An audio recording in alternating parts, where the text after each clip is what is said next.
2022년 국제현충일 특별집회 메시지 2번, 제목은 두 나무와 생활의 두 원칙입니다. 말씀을 전해주신 형제님의 교통에 인상적인 내용들이 많았는데 그 중에 이런 대목이 있었습니다.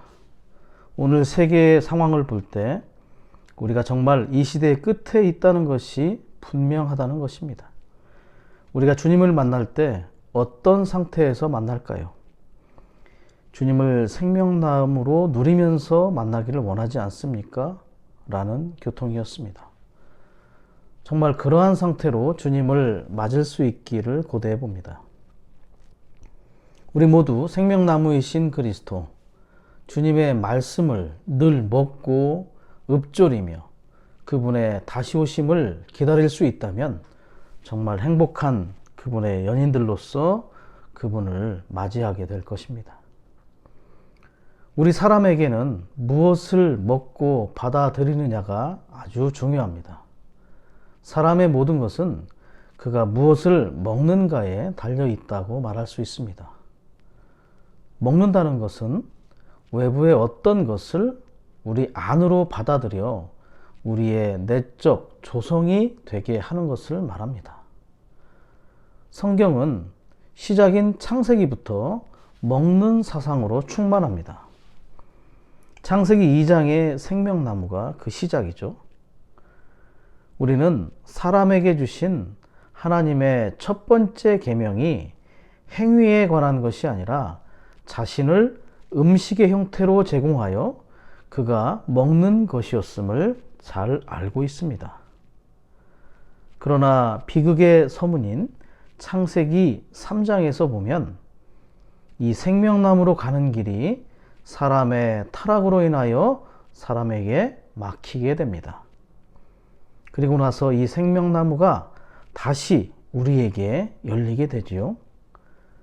그리스도의 구속을 통해 생명나무로 나아갈 길이 다시 열리게 된 것입니다.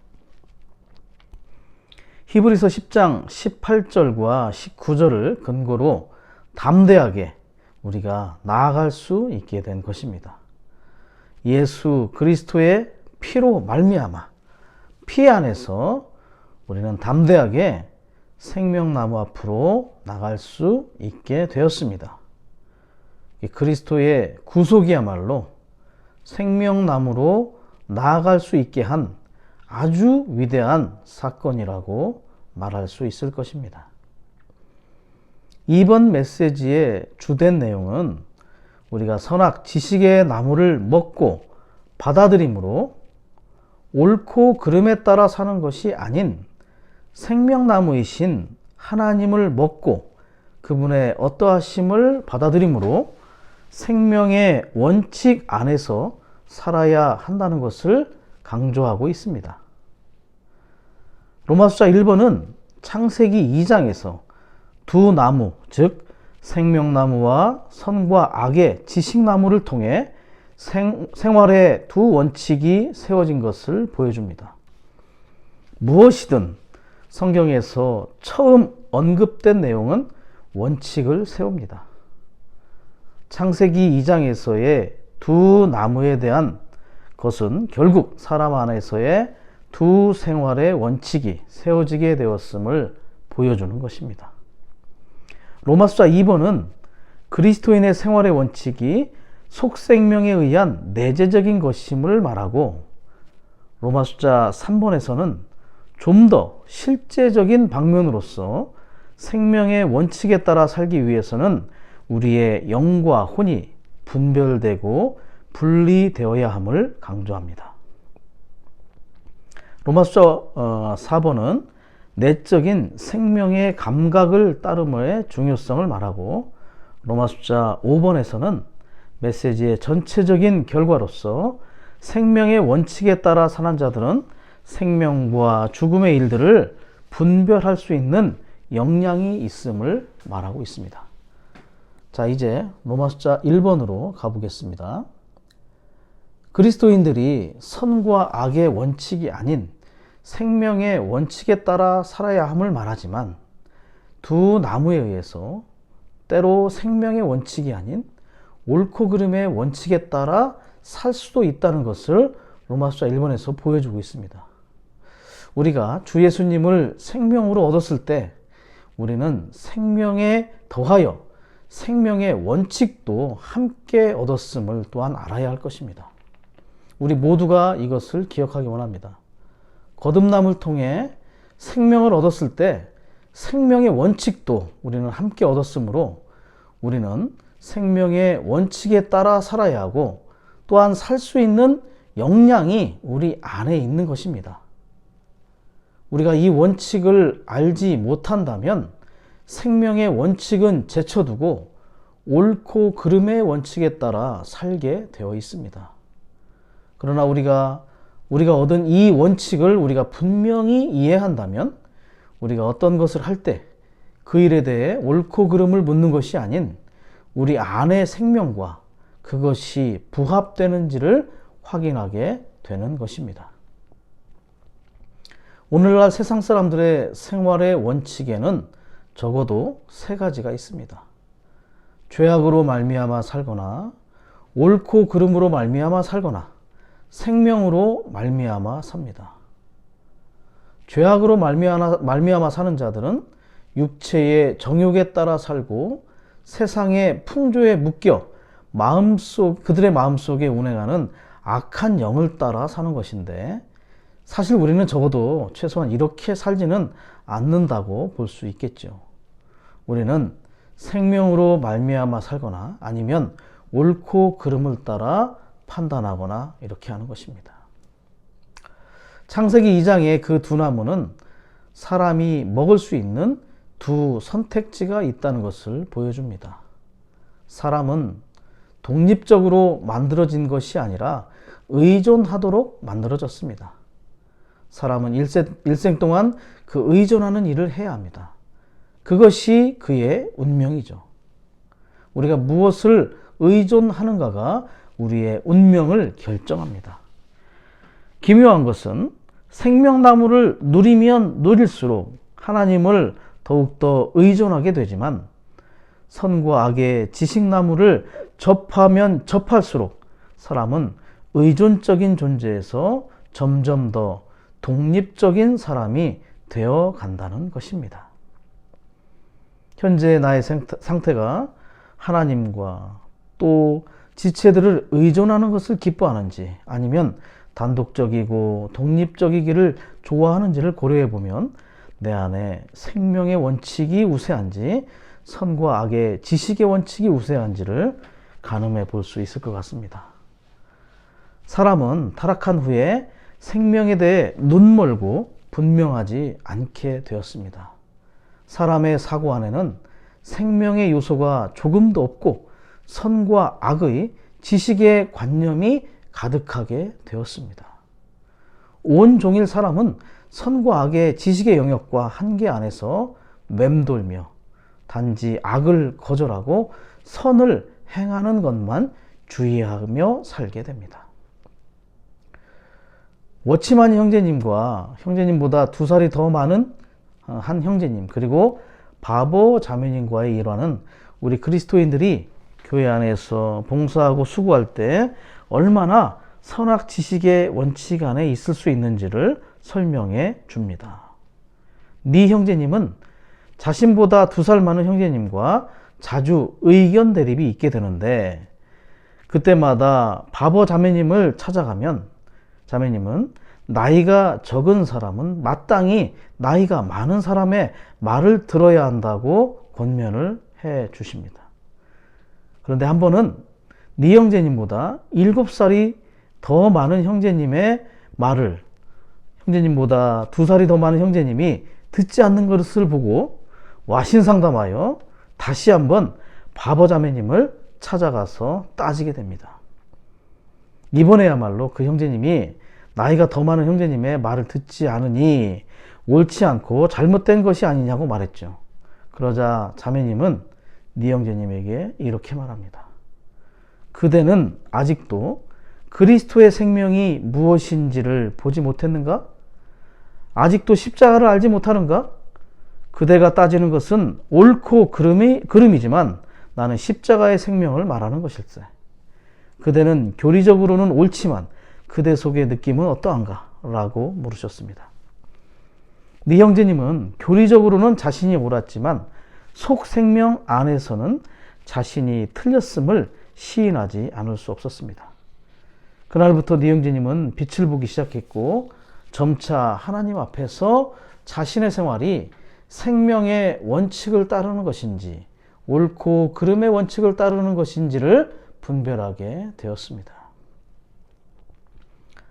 로마서 2번은 그리스도인의 생활의 표준과 원칙이 외적인 옳고 그름이 아닌 속생명, 즉 내적인 것임을 보는 것을 말합니다.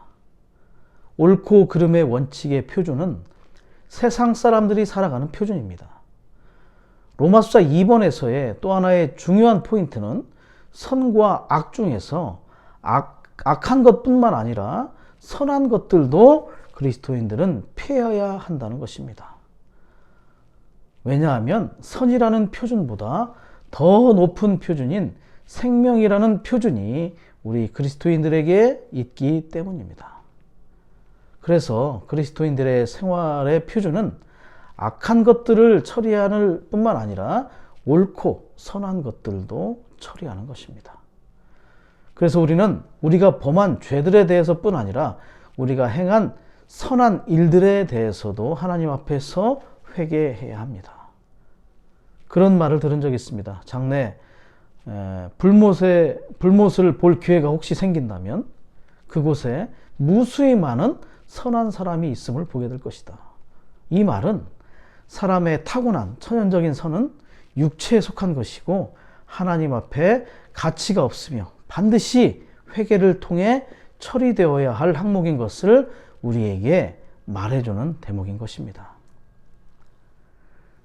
구약의 사울왕에 의해서 우리는 선한 육체에 대한 처리가 얼마나 심각한 것인지를 알 수 있습니다. 사울왕은 아말렉과의 육체를 상징하는 아말렉과의 전투에서 승리한 후 아말렉에게서 빼앗은 좋은 것들, 좋은 양들과 소를 여호와 하나님께 제사를 드리기 위해 남겨두었습니다. 그리고 그들의 왕 아각 왕도 살려두었죠. 사울 왕과 백성이 가장 좋은 것들을 남겨두고 완전히 멸망시키지 않은 것은 우리의 육체, 곧 타고난 생명의 좋은 방면들을 귀하게 여기고 그것들을 끝내기 원하지 않았다는 사실을 묘사합니다. 우리가 하나님의 은혜를 떠나서 하는 일과 그분을 의지하지 않거나 신뢰하지 않고 하는 일은 무엇이든지 육체에 속한 일입니다. 육체의 모든 방면은 선한 방면이든 악한 방면이든 관계없이 은혜와 하나님의 왕권과 대립되며 우리가 그리스도를 누리지 못하게 하고 있습니다. 그러므로 우리는 육체의 모든 방면, 그것이 악하든 선하든 반드시 미워해야 하고 육체를 끝내는 일에 절대적이어야 하는 것입니다. 결국 이 일로 사무엘은 하나님을 대언하여 사울 왕을 책망하였고 그날부터 사울 왕에게 하나님의 기름 부음이 끊어지게 되고 하나님 앞에서의 그의 위치를 잃어버리게 됩니다. 이렇듯 선과 악의 지식나무로 말미암아 사는 사람은 하나님 앞에서 그의 위치를 잃게 되는 것입니다. 그런데 생명이신 하나님을 알고 체험함이라는 미트니스리 형제님의 책을 보면 형제님께서 뭐라고 말씀하셨냐면 선한 육체와 영은 분간하기가 쉽지 않다라고 말씀하십니다. 이 말은 어느 정도 생명이 충분히 자라지 못한 성도들에게는 선한 육체와 영이 분별하기가 여간 어려운 일이 아니라는 것을 말해주는 것이죠. 우리가 교회 안에서 수고하고 봉사할 때 선한 육체를 사용하여 그것을 할 수 있음을 말하는 것입니다. 이러한 것들을 분별해 내려면 어느 정도의 생명이 성장할 필요가 있는 것입니다. 교회 안에 많은 문제, 대부분의 90%는 성도들이 서로를 비방하기 때문에, 비평하기 때문에 생깁니다. 왜 비평을 하게 될까요? 그것은 각자에게 자신의 표준이 있기 때문입니다. 나에게 설정된 표준, 즉 스탠다드가 있어서 누군가 그 표준에 미치지 못하면 비평을 하게 되는 것입니다. 우리 모두 우리가 정한 표준이 아닌 생명의 느낌을 주의하는 것을 배우기 원합니다. 이것이 많은 문제를 해결할 것입니다. 우리의 개인적인 생활과 교회 생활의 문제를 다 해결해 줄 것입니다. 그리스도인의 생활은 속생명에 근거합니다. 생명을 떠나서는 어느 것도 결정하지 말아야 하고, 무엇이든 속생명을 증가시키는 것은 옳은 것이고, 무엇이든 속생명을 감소시키는 것은 그른 것임을 알아야 하는 것입니다. 우리의 생활의 원칙은 선과 악을 구별하는 것이 아니라 어떤 것이 생명에 속한 것이고 어떤 것이 죽음에 속한 것인지 결정하기 위해 하나님 앞에 나아가야 하는 것입니다. 하나님을 아는 사람은 다만 조용히 한 발 물러서 있을 뿐입니다. 생명은 아주 겸손한 것입니다. 하나님은 사람이 뺨을 맞고 나서 머리를 숙이고 돌아가는 것도 속생명을 만족시키기에 충분하지 않다고 하십니다. 다른 쪽 뺨까지 때리도록 돌려대는 것은 자기 속에 미워하는 마음이 없고 화내지 않으며 다시 같은 대우를 받을 수 있다는 뜻입니다. 그렇게 할 때에야 충분하다고 말씀하시죠. 생명은 이렇게 겸손하고 이렇게 하는 것이 또 생명의 길이라고 말합니다. 하나님의 생명 외에 타고난 사람의 선으로는 불가능한 길임을 우리는 알 수가 있습니다. 에베소서 4장 17절에서 바울은 믿는 이들에게 이제부터 여러분은 이방인들이 헛된 생각을 따라 행하는 것처럼 행하지 마십시오 라고 말합니다. 이방인들, 즉 타락한 사람들은 그 생각하는 것들이 다 허망합니다. 로마서 1장 21절에서는 그 이유가 깨달음 없는 그들의 마음이 어두워졌기 때문이라고 말합니다. 빛이 없는 그들은 어둠 가운데에서 헛된 생각을 따라 하나님 없이 행동하는데, 이것은 그들이 허망한 생각을 따라 통제받고 지시받기 때문입니다. 그들이 타락한 생각을 따라 무엇을 행하든지 그것은 실제가 없는 헛된 것입니다. 그들은 생명에서 떠나서 감각이 없는 사람들이 되었습니다. 우리는 바울의 말처럼 이방인들처럼 생명에 감각이 없는 사람처럼 행해서는 안 됩니다. 우리는 속생명에 근거한 생활과 행위를 가져야 합니다. 우리의 생활의 원칙은 선과 악을 구별하는 것이 아닌 어떤 것이 생명에 속한 것이고 어떤 것이 죽음에 속한 것인지를 결정하기 위해 하나님 앞에 나아가는 생활인 것입니다.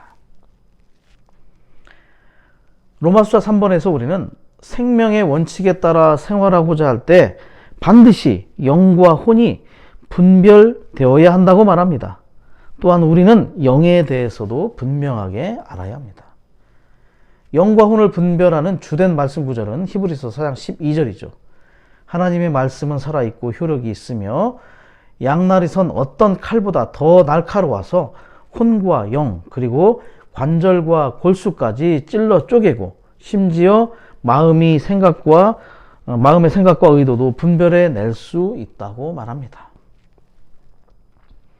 골수가 관절 속에 깊이 감추어져 있는 것처럼 영도 혼 안에 깊은 곳에 있습니다.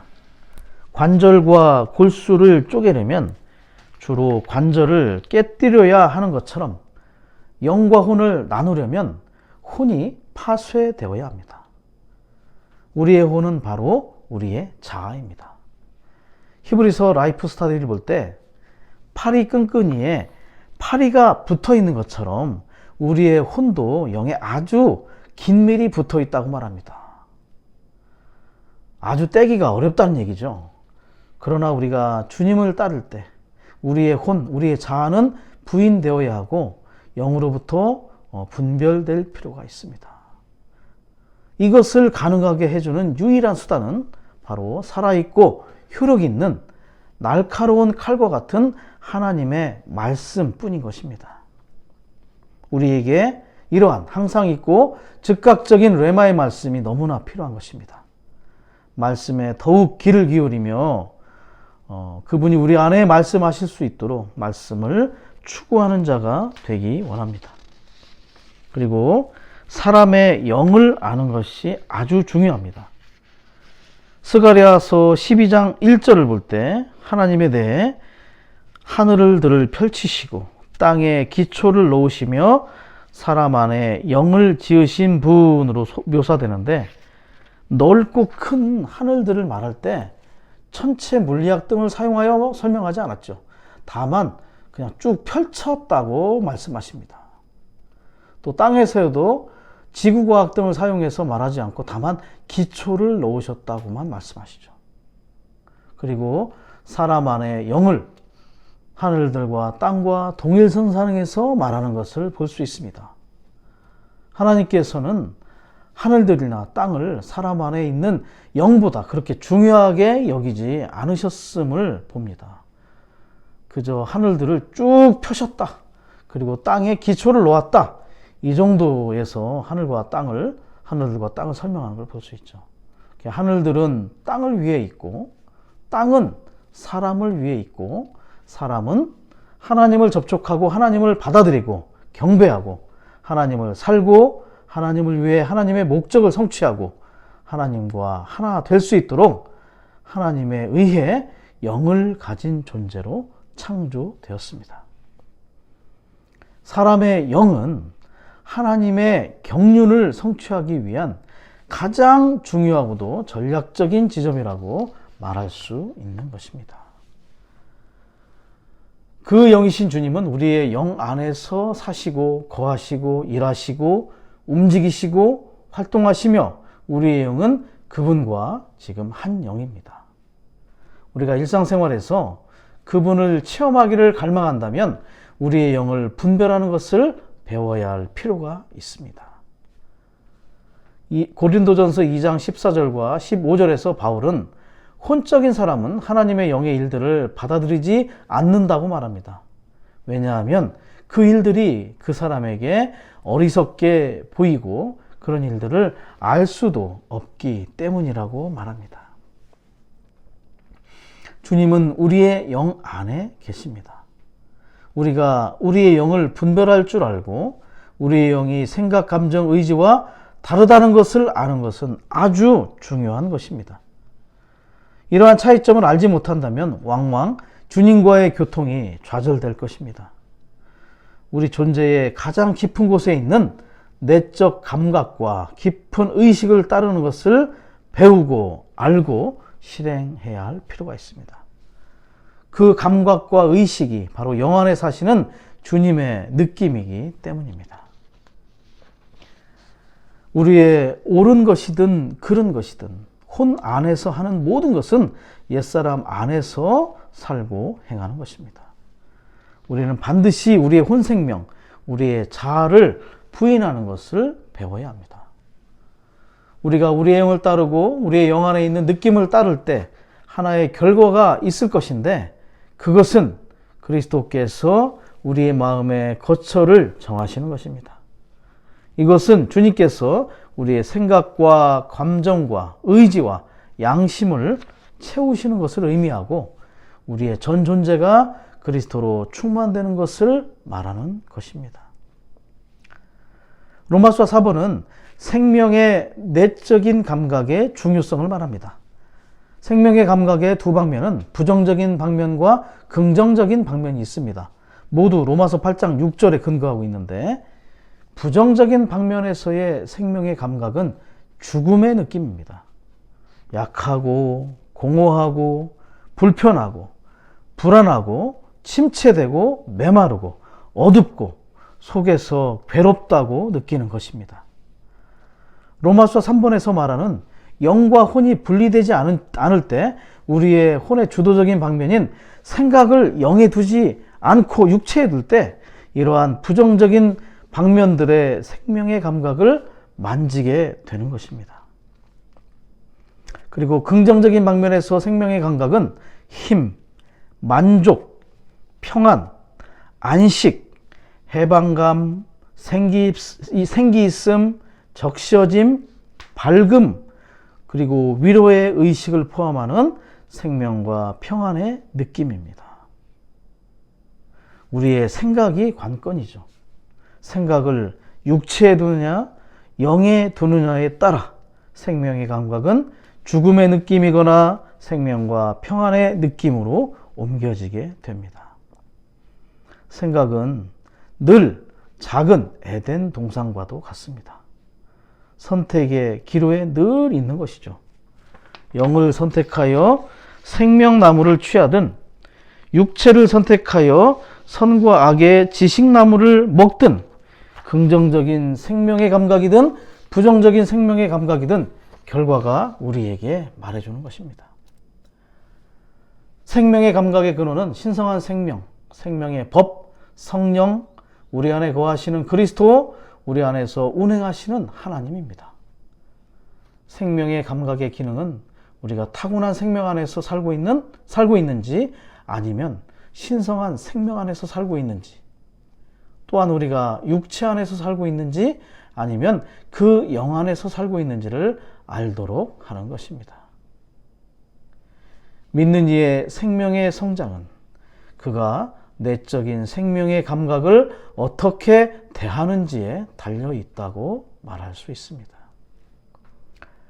우리는 기도함으로써 생명의 감각 안으로 들어가 날마다 생명이 감각에 통제하고 안내하고 지시하는 요소 아래서 살아야 합니다. 생명의 감각 안으로 들어가기 위해서는 많은 기도가 필요하죠. 기도야말로 우리의 영을 훈련하는데 가장 뛰어난 수단이기 때문입니다. 요한일서 2장 20절의 말씀을 참고해 보면 그분의 기름 바름이 우리 안에 거한다고 말하죠. 기름 바름은 내주하시는 복합되신 그 영께서 우리 안에서 움직이시고 일하시는 것입니다. 우리가 더 많이 영을 따라 행하고 생명의 감각을 따를수록 더욱더 생명의 원칙에 따라 살게 될 것입니다. 생명을 상실한 상황이 바로 죽음인 것입니다. 죽음의 느낌은 우리로 죽음의 요소를 느끼게 합니다. 죽음의 요소들은 약함, 공허함, 우울, 어둠, 고통 이런 것들이죠. 이것은 육체를 관심하는 데서 오는 결과입니다. 로마서 8장 6절을 근거로 볼 때 육체의 생각을 둘 때마다 우리는 즉시 죽음의 느낌을 갖게 됩니다. 생명과 평안은 우리의 생명의 상태가 옳다는 것을 증명하죠. 생명의 느낌의 위대한 기능은 우리가 어디에 살아야 하는지를 알려주면서 계속 우리를 인도해주고 지금 어디에 살고 있는지를 계속 증명해 주는 것입니다. 생명 안에서 우리의 실제 상태를 우리에게 지속적으로 증명하고 보여주는 것도 바로 이 느낌입니다. 이 생명의 느낌은 내적인 인도와 증명이죠. 주님 안에 사는 사람, 영 안에 사는 사람은 외적으로 많은 환난을 당할 수 있지만 내적으로는 평안을 얻습니다. 이러한 평안이 없다면 그것은 영 안에 살고 있지 않다는 증거입니다. 만일 우리가 환난 중에 있는 동안 내적인 평안이 부족하다면 그것은 우리가 영 안에 살고 있지 않음을 증명합니다. 하물며 아무런 환난이 없을 때에도 내적 평안이 전혀 없다면 그것은 우리가 영 안에 살고 있지 않다는 것을 또한 분명하게 증명하는 것이죠. 우리는 아침에 주님을 사랑하는 그 시간을 가져야 할 필요가 있습니다. 주님과 사랑에 빠져야 합니다. 주님과 애정어린 관계를 가져야만 하는 것이죠. 주님과의 내적인 관계를 매일 아침 가져야만 하는 것입니다. 그것이 우리로 하여금 그 생명의 느낌을 깨달을 수 있는 그 능력을 줄 것입니다. 우리가 생명을 민감하게 느끼기 위해서는 주님을 반드시 사랑해야 하고 우리의 의견을 버려야 합니다. 주님의 회복은 생명의 회복입니다. 주님의 회복의 가장 중요한 문제는 생명의 회복인 것입니다.